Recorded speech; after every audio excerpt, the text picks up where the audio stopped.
जय जोहार और नमस्कार संगवारी हो। स्वागत है आप सभी का छत्तीसगढ़ न्यूज में एक बार फिर से। चलिए जानते हैं प्रदेश के 20 महत्वपूर्ण खबर जो आपके लिए जान लेना जरूरी होता है, जिसमें आज की पहली बड़ी खबर है। छत्तीसगढ़ में हर ग्रामीण के घर को 2023 से नल से सुरक्षित करने के लिए केंद्र सरकार ने बड़ा कदम उठाया। इसके तहत जल जीवन मिशन के अंतर्गत 2021-22 के लिए अनुदान राशि बढ़ाकर 2000 रुपये कर दी गई है। अगले साल केंद्रीय अनुदान की राशि 500 करोड़ रुपए थी और ये जल जीवन मिशन के लिए जल मंत्रालय के द्वारा 500 करोड़ रुपए की पहले किस्त जारी भी कर दी गई है। प्रदेश के 19,000 गाँव में 45 लाख से ज्यादा परिवारों में से 5 लाख ग्रामीण परिवारों को ही नल जल की आपूर्ति हो पा रही है। 2021-22 के दौरान राज्य सरकार ने 22.21 लाख यानी 22,21,000 घर परिवारों में नल जल देने की योजना बनाई है।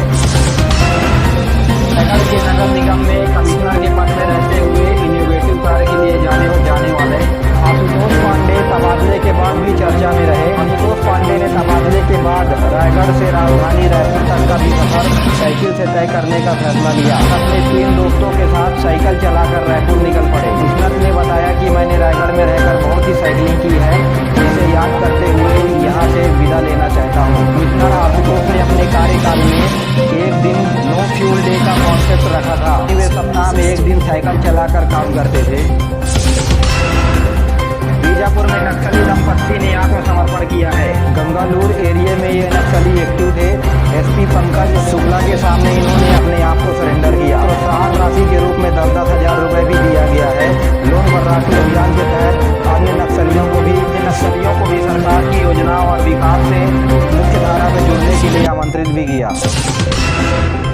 छत्तीसगढ़ में 14,500 चयनित शिक्षकों ने ट्विटर पर एक अपना अभियान छेड़ रखा है सरकार के खिलाफ। नियुक्ति नहीं मिलने से नाराज ये लोग ट्विटर पर अलग अलग तरह के वीडियो और फोटो शेयर कर रहे हैं। इन फोटोज और वीडियोस में कुछ ऐसे उम्मीदवार हैं जिनकी नियुक्ति नहीं मिल पाने के कारण मनरेगा और गोधन न्याय योजना में काम करते हुए दिखाई दे रहे हैं। साथ ही कांग्रेस नेताओं को भी ट्वीट कर रहे हैं। नाराज उम्मीदवार अपने बूढ़े माँ बाप का भी फोटो ट्विटर पर शेयर कर रहे हैं।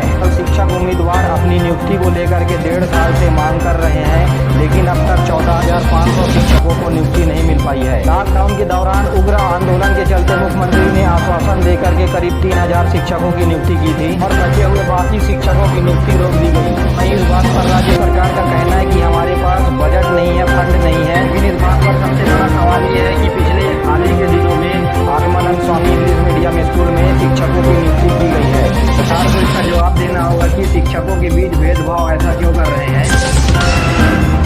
सीएम भूपेश बघेल ने वीडियो कॉन्फ्रेंसिंग के माध्यम से सिलगेर में आंदोलन कर रहे ग्रामीणों से चर्चा की है। वीडियो कॉन्फ्रेंसिंग में सुकमा और बस्तर के लोग जुड़े। करोड़ों रुपए के विकास कार्यों की सौगात भी दी है। जगरगुंडा और बासागुड़ा के गांवों तक विकास पहुंचेगी। साथ ही आंदोलन के नेतृत्व कर रहे युवाओं की भी जीवन स्तर से जुड़ी हुई बात को मानी गई। सौगातों का दौर छत्तीसगढ़ में जारी है, जहां मुख्यमंत्री भूपेश बघेल मुंगेली और बेमेतरा जिले को सौगात दिए हैं। केवल कार्यक्रम में 449 करोड़ रुपए के 396 विकास कार्यों का लोकार्पण और भूमि पूजन करेंगे। लगातार 3 दिनों में 6 जिले को विकास कार्यों की सौगात भूपेश बघेल दे चुके हैं।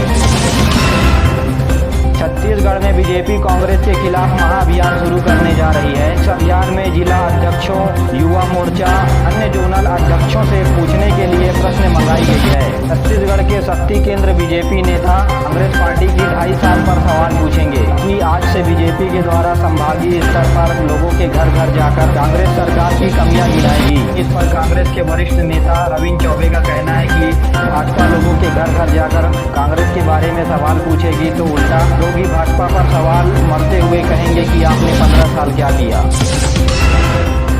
रायपुर में नाबालिग से गैंग रेप का मामला सामने आया है। रायपुर के पुरानी बस्ती में नाबालिग को नशीला पदार्थ खवाकर गैंग रेप किया गया। बॉयफ्रेंड समेत 4 नाबालिग लोगों पर आरोप लगे हैं। इनमें से 3 नाबालिग आरोपी को गिरफ्तार कर लिया गया है। अंबिकापुर के मैनपाट के वन परिक्षेत्र पर अलग अलग जगहों पर 9 सदस्यीय हाथियों का दल डेरा जमाए हुए है। यहाँ आए दिन हाथियों का उत्पात देखने को मिलता है। हाथियों का दल भोजन की तलाश में ग्रामीण और रिहायशी इलाकों में जा करके तोड़फोड़ मचाते हैं। तो वहीं वन विभाग रात को हाथियों के लिए पेट्रोलिंग कर ग्रामीणों को सुरक्षित रखने की बात करता है।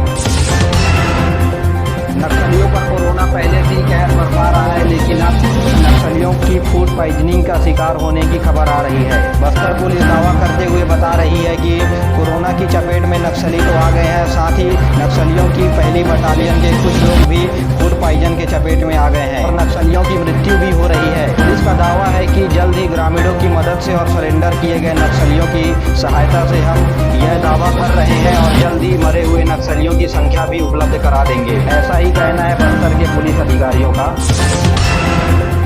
रायपुर के बसना जनपद के सराईपाली में रोजगार गारंटी योजना में तालाब गहरीकरण में सरपंच, रोजगार सहायक और सचिव के द्वारा कूट रचना कर शासकीय राशि लाखों रुपए की गबन करने का आरोप लगाया गया है। इसकी शिकायत ग्रामीणों ने बसना जनपद सीईओ से की है। सराईपाली गांव के ग्रामीणों का कहना है कि मनरेगा में काम करने वाले मजदूरों का मेहनताना पूरा नहीं मिल रहा है। ग्रामीणों को 500 से 700 रुपए का भुगतान किया जा रहा है और ग्रामीणों का कहना है कि सरपंच, सचिव और रोजगार सहायक आपस में अपने परिजनों के नाम पर बिना मेहनत के राशि खाते में ट्रांसफर की जा रही है। तो वहीं जनपद सीईओ ने इसी मामले पर कार्रवाई करते हुए दोषियों के खिलाफ त्वरित कार्यवाही करने की बात कह रहे हैं।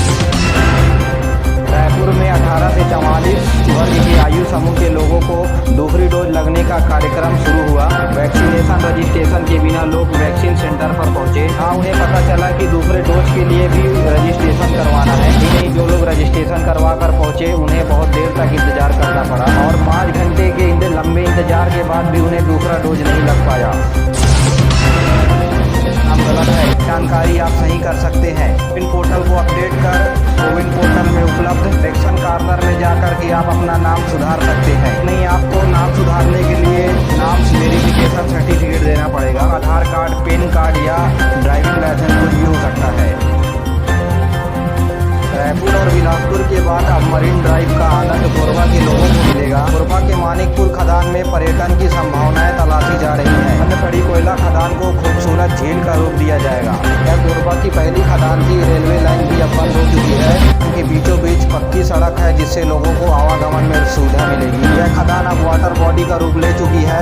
यह मानिकपुर पोखरी के नाम से जाना जाता है। 1966 में रूस के सहयोग से यहाँ कोयला खनन का कार्यक्रम प्रारंभ हुआ था, जिसके बाद अब मानिकपुर खदान को सुंदर पर्यटन स्थल के रूप में विकसित किया जाएगा। अंबिकापुर में नेशनल हाईवे के निर्माण की देरी पर कलेक्टर भड़के हैं और ठेकेदारों पर FIR दर्ज कराने की मांग भी की है। नेशनल हाईवे से संबंधित अधिकारियों के खिलाफ FIR दर्ज कराने के निर्देश दिए हैं। कुछ दिन पहले यात्री बस दुर्घटनाग्रस्त हुई थी जिसका जिम्मेदार नेशनल हाईवे के अधिकारियों को बताया गया था। बता दें कि अंबिकापुर के लखनपुर के पास बेहद खराब हालत में है सड़क, जिससे लोगों के आवागमन का सामना करना पड़ रहा है। भिलाई के श्री कुमार नायर ने छत्तीसगढ़ का नाम रोशन किया है। भिलाई में पड़े बड़े भारतीय नौसेना में देश के वाइस एडमिरल के पद पर पदोन्नति किया गया है। ये भारतीय नौसेना में प्रोजेक्ट के डायरेक्टर जनरल थे। भूपेश बघेल ने श्री कुमार नायर को बधाई दी है। ये अपने ट्वीट पर लिखा है कि देश की इस गौरव ने हमारे छत्तीसगढ़ का मान बढ़ाया